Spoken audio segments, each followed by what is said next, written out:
Hi, welcome to BPTV. I'm your host Andy Amrine, and today we're doing another in our series of Around Town. And today, as you can see, we're going to stop at the Bethel Park Municipal Building, and we are going to go talk to Sean, our new municipal manager, and he has some very exciting things that are going on in Bethel Park that he wants to share with us. So I'm happy to be here. I'm excited to be here, and I love Bethel Park, so I love to see what we are doing in the future and where we're going and what direction. So what better person to talk to than Sean? So I'm looking forward to meeting him, introducing you to him, and hearing what's going on. So come on in and let's meet Sean.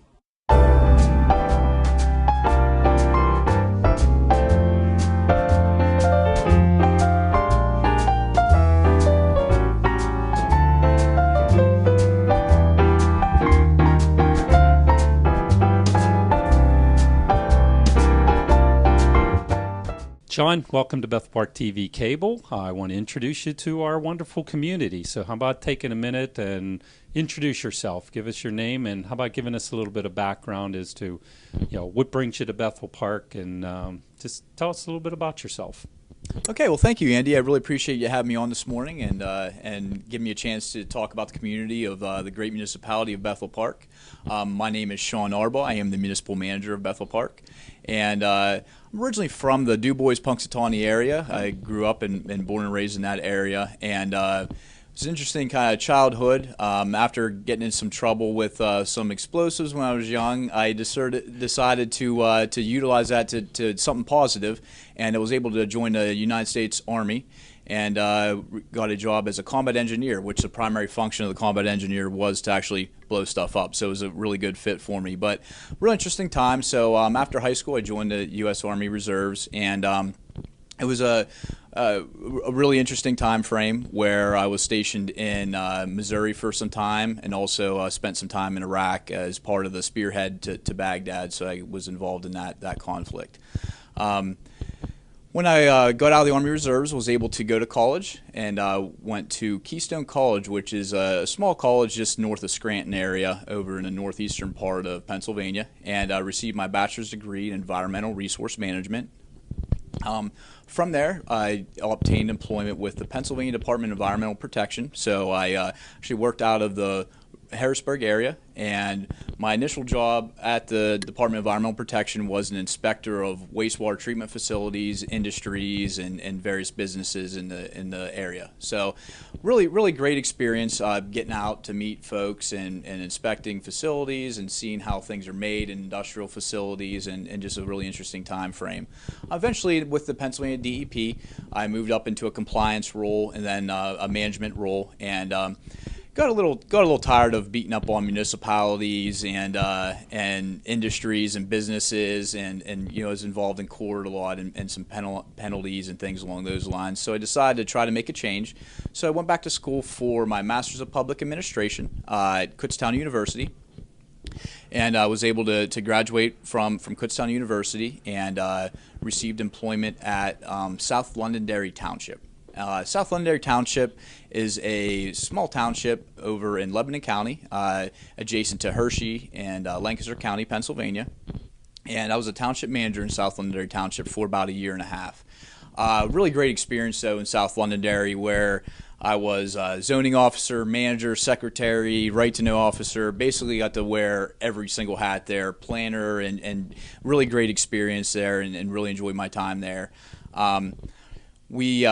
My wife and I unexpectedly found out that we were having our second child, and we really wanted to try to move near family. So we put our heads together and kind of looked at where our family were located, and decided to try to move by her sister in Bethel Park and their 3 kids and husband. So we applied for some jobs out in this area, and was able to gain employment as a director of community services here with Bethel Park back in September of 2016. So really great experience, and really enjoyed the community. And unfortunately at that time, my manager, Bill Spagnol, who was just a great manager all around, retired, leaving that manager position vacant. So decided to throw my name in the ring, and was selected as manager of Bethel Park approximately 5 months ago. Okay, So wonderful. Well, you said you are married and you have children? I am, yes. I'm married to my wife Zoe. We have two children, almost 3-year-old and a 7-month-old, Teddy and Bo. So And you reside in Bethel Park? I Milton? do, yes. I reside just right around the corner from the municipal building, so a nice quick walk for me every morning to work. Okay, wonderful. Well, now, I mean, you only have 5 months you said that you've been on the job here as municipal manager. You have to have some visions, some thoughts, where you'd like the direction and so forth, some projects and so forth that you want to take under your wing. What can you tell us a little bit now that you've got your feet wet a little bit, let's say, and what do you see going on here in Bethel Park? Bethel Park's a great community, and there's just so much going on right now. And we're going to visit a couple of those locations here later this morning. But we just have, I can just talk about a number of different projects that we currently are working on, and kind of some of the projects that we see happening in the future. Sean, before we go visit some of these projects that we have going on here in Bethel Park, probably some of the residents, our viewers, maybe not know where Bethel Park is now as far as how many employees you have in the municipality, how many residents we have. I mean, the township, the municipality, it's pretty substantial here in the South Hills. It is, absolutely. There are about a little over 35,000 residents in Bethel Park, so a little over 12 square miles, so fairly substantial sized. Currently, we're just about at a little less than 100 employees, so we're pretty close to that 100 employee mark. So we do have a fairly large staff here at the municipality. And that staff encompasses all departments, though. You have Public Works, you have the rec department and so forth, that you're encompassing everything? Correct. Yeah, that includes our police department, our Public Works, our wastewater treatment facility staff, and also the administrative staff and engineering staff here at the municipal building. It's a lot going on. Keeps you pretty busy, doesn't it? Absolutely. Always a lot going on. Okay. Well, I'm looking forward to a little tour today, so let's see what you have to show us. Absolutely. Thank you. All right, Sean, we're at the Bethel Park Community Center. Gorgeous place, one of my favorite places here in Bethel Park, but you got some changes going on, with the community center, but with the departments and where everything is located. So can you fill us in on what's going on with the recreation department and the community center? Yeah, absolutely. We have a ton of stuff going on. One of the primary reasons that we're trying to just function better and more efficiently. And one of the first things we're doing is moving. We have 3 recreation staff that currently operate out of the municipal building. We're actually moving them over to the room over here, which is kind of been denoted as a quiet lounge. So we did move the bookshelves out. Unfortunately, we are removing the pool table for those staff members to come over here. But all recreation-related items will then take place over here in the community center, which we think is a real good move. With that move, it allows us to move our community services department up to the second floor of the municipal building to be with the rest of the administrative staff. We have a large amount of kind of odd room up there, and kind of how the building's set up now. We don't have a meeting place for code enforcement, our building code officials. They kind of bring people into the back of the offices, and it's just not a real professional environment. So we really want to make that a more professional environment experience. And sometimes when you're dealing with code enforcement issues, people aren't really always necessarily happy to see you. So I think it'll also be better security for our staff and from our code enforcement building code officials. Additionally, with that, it will open up the bottom area for our police department to be able to expand into the future and give them more security downstairs where they're currently located. And we'll be working on a plan to update that security and that department in 2018, and then hopefully for implementation in 2019. With that move, also the current cable offices will be moved to the front where the magistrate was currently located. The magistrate has left the building, and we are going to move the cable department to that area. So to give them some more space, be a little more conducive to producing cable TV shows. So we're really excited about that. Oh, those are actually some very big changes. So people, for the rec department, they just need to come to the community center. They don't need to worry about which building to go to, and you're getting everything central. I like it. Correct. I like the changes. Yeah, so. we're excited about it, and we're hopefully everything will kind of fall in place before the end of the year. Very nice. So, thank you. Thank you. Here we are at the new Public Works grounds building. Is that correct, Sean? That is correct. I mean, what you're looking. I mean, it is. This is really different than just a little old metal building you used to have, wasn't it? Yes, it is. And it was interesting how the old building was actually built by Public Works employees. So it was a really old building, and definitely time for a change. And as you can see, phase one of the new building is just about complete. We still have some punch list items that need to be completed, but a majority is complete, and we are completely moved in to the new facility. So we're occupying it now and really enjoying the new space. Now this is where all the equipment, the dump trucks, all the mowers, the equipment, I mean everything is stored here. And is this also where the employees report to in the day, and they have a locker or lunchroom and everything here? Yes, that is correct. So we have the mechanics bay over here, and a really nice mechanics bay. We have some different jacking systems and lift systems in there for the mechanics to utilize. We have the manager's offices, so we have 2 public works supervisors, and they have offices here in the building. Also, the lunchroom and lockers are located here with the restroom facility. And then we have some storage bays for the trucks, for lawn mowers and things along those lines. Additionally, we have a little bit of storage up in a mezzanine area located on the 2nd floor.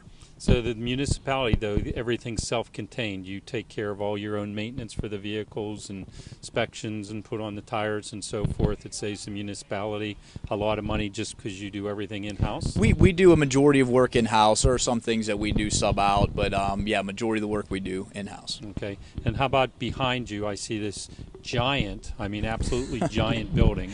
Yeah. And this is your new salt facility, am I correct? Yes, this is our new salt storage facility. Currently, you can see they're putting some brick on the side of the facility. Okay.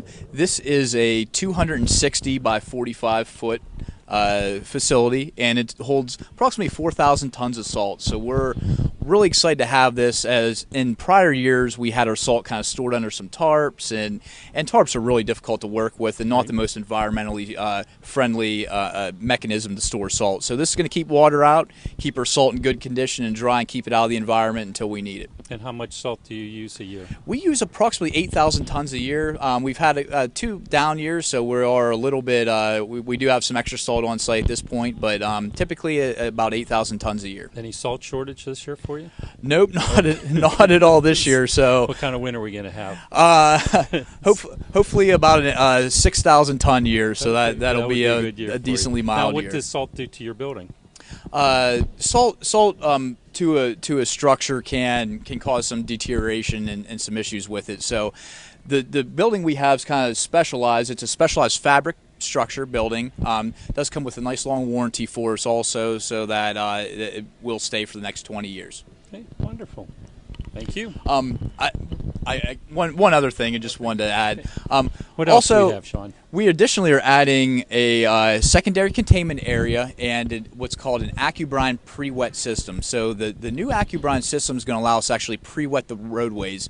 If you ever drive around the highways and the PennDOT roadways, you can see the white lines stripes on the road, the stripes. So this year we will have that capability, and we're going to be kind of in our testing year, and we're going to have that new technology available to us, and we'll be doing some pre-wetting of some roadways before the storm occurs. So what does that mean to the residents? Means that the roads are going to be safer for us? That's correct. The roads are going to be safer for us, and then we can get on there days before a storm occurs, and that really keeps the snow and ice from binding with the paved surfaces, so that it'll help keep the roads safer and keep travel safer in the community. That's new for Bethel. We've never done that before. That is correct. That's a new technology that we'll be installing here as part of this upgrade. The equipment's supposed to be delivered the first week of December, so we should have that capability shortly thereafter. Now, would that actually even save on the use of salt? You won't use as much then? That is correct. That's going to save a lot on the usage of salt. In addition to that, our newer trucks have a capability where they can add that wet material to the salt before it leaves the truck, and what that does is eliminates the bounce off of the roadway, so we can keep our salt on the roadway where it's effective for the vehicles to be safe. Do you know how many miles of roadway you cover? We have approximately 120 miles of roadways, and we actually also cover the state roadways within the municipality under an agreement with the state. So, very good. All right, thank you. Sean, Bethel Park Wastewater Treatment Plant. Wonderful facility. I've spent some time down here. Scott Dunn does an excellent job, but we're standing underneath a structure that's coming down, not on us, thankfully, but you have a lot going on down here, and this is once again improvements to Bethel Park. So tell us what's going on down here. Okay, yeah, the wastewater treatment facility is one of my favorite places in Bethel Park. I know it sounds odd, but just from being in the industry for about 10 years prior to working here, and Scott, you're right, does a fantastic job down here and really staying on top of this construction project. So we have a major construction project underway right now. We have 2 final clarifiers being constructed with a specialized baffling system. Those final clarifiers are going to allow us to treat more sewage during wet weather events, also get better settling, so actually take more pollutants out of the wastewater before it's discharged to the stream. So we're really excited about that. At the end of the day, we're going to put out a better product into the stream. Aquatic life, the fish are going to be happier with us in the long run. Additionally, we're also doing a UV building project. The UV building is going to replace chlorine and dechlorination. So currently we use chlorination to kill the bacteria in the wastewater, and then dechlorination to take the chlorine back out so it's not detrimental on aquatic life in the stream. So the new UV project will eliminate the need for chlorine and dechlorination, be safer for the fish and the aquatic life in the stream. Couple other things we have going on. We have a really old lab office building for the staff to use down here, and we are Mr. Dunn came up with a fantastic idea to take offline an old piece of equipment we weren't using, an old sand filter building, and to refurbish that into a new lab office. So that is also underway currently. All these projects are expected to be completed by the end of December, so we're hoping that does take place and that we're running wastewater through our new systems. Additionally, just one kind of maintenance type item, we had some issues. You can see under this, we're staying under a digester cover frame structure. We had some issues with our digester cover leaking some gases, so the company worked with us, and we're actually just doing some upgrades to that system to make sure gas doesn't leak out of our digester. So. Well, you know, we hear on the news, the residents of Bethel Park and everything, how terrible the systems are all around the country, but in particular how bad Pittsburgh is with Elkasan and what's going on, and it's going to cost them, you know, billions of dollars to fix it. It sounds like what you're telling me here in Bethel Park, we're, you know, leap years, I mean, bounds ahead of where Pittsburgh is just by the structure we have here for our wastewater treatment plant. And what you're saying with the upgrades and constant, you know, is that true? Am I reading too much into this, or is, you know, Bethel Park, South Park, and so forth, are we that much better off than where Pittsburgh is? I think we're in a really good place with our wastewater treatment facility down here. About half of our wastewater system from Bethel Park drains to this sewage treatment facility. The other half does go to Alkasan. So we do have some structural issues within our system that we are continuously working to address in our actual piping and collection system. But as far as our wastewater treatment plant does a fantastic job with these upgrades we're doing, we are going to be meeting really stringent effluent limits. You know, one of the differences between Pittsburgh and Bethel Park is we discharge to a little small stream, Piney Fork, and Pittsburgh gets to discharge to a larger river. With that, the limits become higher. The contaminant levels are more relaxed when you discharge these bigger water bodies. So we have very stringent, tight limits down here to meet.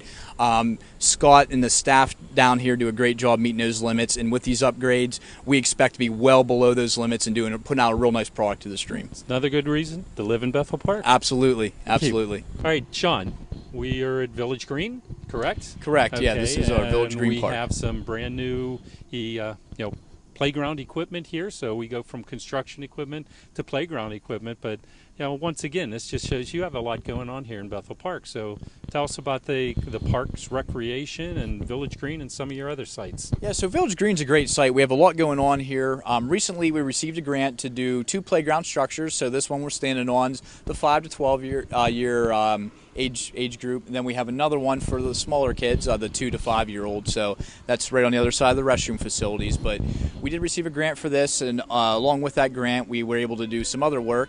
We also were able to add 2 pickleball courts down at Simmons Park. Pickleball? Do you play pickleball? You know, I tried it for my first time the other day, actually with Dave Cable, and we had a fantastic time. It was a really great sport and really fun. Very good time. So, in addition, we were able to add a multi-surface sports court up at Millennium Park. So with that grant. But we do have a lot going on here at Village Green currently. We actually are in the design phase of a new kind of some renovations here at the park, and we can discuss that. So parks are important to the community. I mean, they're on your radar screen to to do a lot with the parks all around Bethel Park? Yes, we have. We just completed a DCNR park study back in April, and we have some really good ideas on how to implement that study and how to pay for that. So we're constantly chasing some grant opportunities and trying to get as much done as we can with some limited funding. So. Nice. So let's look at the rest of the park here. Okay, great. Okay, Sean. The other half of Village Green is you got a field. So what's your plans here for this field? We do. So we currently have this field, and we have a lot of issues with this field. As you can see, kind of the baseball field area is a little bit overgrown, and we have some issues with that. Additionally, we kind of have it's continuously a little bit wet in this area, so we're trying to rectify that and make this a really good usable space. So what we have currently going on with this space, we have a design contract right now with Gateway Engineers to do a design of an AstroTurf field out here at the site. That would be a full-size field for both soccer and lacrosse. Additionally, we want to add a grass field for, we're not sure the size of what we can fit under here, but we're looking at probably an under 12 field right now for a grass field, which will have some soil amendments and things along those lines. Additionally, as part of this, we're also looking at expanding the parking area. You kind of see a flat area up top there, okay. Expanding that area. Replacing an existing pavilion over here and doing a nice little walking trail around the perimeter of the fields for folks to walk on. Additionally, we're looking at just a little bit of a shade structure for the teams towards the far end of the field over there for just to block sun and be a little more comfortable. Additionally, kind of on the far back end, we're looking at adding just a nice little tree area with a table, couple picnic tables just for folks to sit and enjoy a book or relax inside of a nice quiet kind of wooded area. With the besides Village Green, you have plans like this at some of the other parks? We do. So we really wanted to start with Village Green, and the reason being is because once we start with Village Green, we can move some stuff at Millennium. We'd like to remove that soccer lacrosse field up at Millennium and then kind of move those facilities down to here. And then up at Millennium, we'd add some baseball fields, which will enable us to go to the next phase of some stuff we'll talk about later today over at Park Avenue. Sean, we're down Park Avenue. We're right behind the Schoolhouse Arts and History Center. But you got a lot going on here. I mean, there's other communities here. This isn't just Bethel Park here behind us. What's going on today? So, we have a lot going on here today. One of our suppliers for seed mix, different products for our baseball field maintenance, Walker Supply, is hosting a demonstration today. So they're going to go through a bunch of different field maintenance techniques. We have a large amount of our staff down here, but also, like you said, other communities' staff are also down here today. Learn as much as they possibly can about field maintenance. So one of the things we have doing is actually one of the field maintenance managers for the Pittsburgh Pirates is down here teaching folks how to install a clay home plate.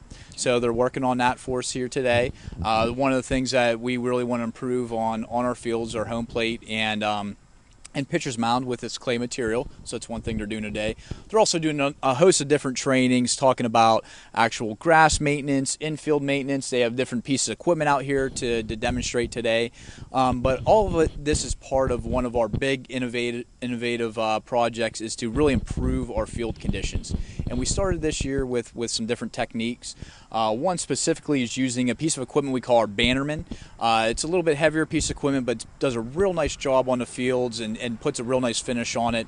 We're really happy with it in conjunction with a new product we're using for our infields called MVP Surface. It's just been really great for us, and we're looking forward to learning as much as we possibly can and just getting better at maintaining our fields. Well, you've made quite a commitment into the fields there. I mean, even just myself driving around or going to see some friends or children of friends playing ball, there's quite an improvement you have to the fields that you've done here in Bethel this year. Yeah, I'd say that goes back to our staff, really. I mean, our public works supervisor, Susan Dollner, Jim Atkins, and the staff on our fields have been just doing a fantastic job this year. We changed some things up internally, and it's worked really well for us. But Susan's taken a real good lead on the fields this year, and just it's been a real nice job. How many fields do you have? We actually have 14 ball fields across the municipality. So it's a lot of work, a lot of maintenance, and we're trying to improve and do anything we can to improve. Well, to see all the different municipalities that are here, though, to me it looks as if you and your team from Bethel Park, you're taking the lead in the South Hills here to improve playing fields and parks all over the South Hills, not just Bethel Park. That's correct. Yeah, we want to make sure everybody has a great place to play, and we're really committed to our ball fields and our parks. Are there any other thoughts that you have for this smaller area here at Park Avenue? I know this is one of your smaller ball fields. It's a T-ball field, but what are the thoughts here for the future? So for the future, a couple things we're looking at, and nothing's set in stone yet. This is one really high probability we're looking at for this field, but would be taking this current setup, this ball field here, and moving up to Millennium Park once we are able to finish the ball fields up at Millennium Park. And what we would plan for this area is a splash pad and a large kind of showcase playground. That's Wow. really what we want to accomplish on this area. We're still looking at a few different sites, and we originally were looking at Simmons Park, and now we kind of think this may be better, more centrally located. We have some water, sewer. The parking situation's a little better here. So, yep, we're looking at a real nice park here and Nice. some potential for the future. Look at So, that splash pad. You heard it here on BPTV first. Thank you. Thank you. All right, Sean, we're on the Montour Trail. You know, it's wonderful to have this trail in Bethel Park, but there's some things you're working on also. Bethel Park is working on, you're working on for us with the Montour Trail. So what can you tell us about the future and what you're dealing with on the Montour Trail? Yeah, we're very lucky to have this Montour Trail here. It's a gem of the community, and it's just great. And really, two main projects going on right now. One, Bethel Park's undertaking. One, the Friends of the Montour Trail are undertaking. And two great projects, though. The Bethel Park, what we're working on doing is connecting this area of the Montour Trail to actually South Park. So our goal is to get you over to South Park to be able to enjoy that park over there and the walking trails and everything over on that side. So we were actually issued a grant. We received a grant about $31,000 to start the design of how to get from this point to South Park, and we have it kind of drawn out on paper and have some ideas, and it's going to take some time, and there might be some temporary road crossings, but we think we can get there. So we're working on that aspect of it. Additionally, kind of as a side project, the Friends of the Montour Trail are also working on a connection from here to take it to Lytle Station and to continue on to Millennium Park. So they're kind of working on a separate project, and they're moving along, and they have some really good ideas, and the community's there to support them in whatever they need on that aspect. So It's amazing stuff. we are You know, we're real excited. with the everything that's going on in Bethel Park, from the parks to the trail to the wastewater treatment plant to your staff. It's been a pleasure. It's very, very much been a pleasure introducing you to Bethel Park, but to hear what's going on in Bethel Park. And I look forward to doing this a couple times a year with you so you can catch up the community and everyone's on the same page with you as to what the future is of Bethel Park. So thank you for being our municipal manager. We're fortunate to have you, and look for a lot of great things coming from you. Thank you. I appreciate you taking the time out today and going through this. And just as a closing, a few really good things that were visions for the future. Please. One of the goals is really to try to make this a more walkable community. With that, we would really like to establish a downtown district. And in the next year, we're really going to be focusing on how do we get to that point, working with Economic Development South on some design efforts and to look at how we can make that happen. Additionally, again, we just want to make this a more walkable area. We'll be revisiting our sidewalk programs and looking at where main areas we need sidewalks and how can we make connections better. Lastly, one important thing for us are besides our sidewalks and trails are our road system. In a future episode, I hope to talk about a company we've paired with out of CMU, Carnegie Mellon University, called Roadbotics. Really great technology to help us establish a road program and a continuing infrastructure upgrade program. So we're real excited about that and hope to have some more on that in the near future. Well, you just keep throwing it out there. So amazing. Great stuff. So thank you again for being part. And thank you for watching BPTV. I'm your host, Andy Amrine. This has been your Around Town series. And obviously, you have to stay tuned after this for future shows here with Sean, our municipal manager. Thank you. Thank you.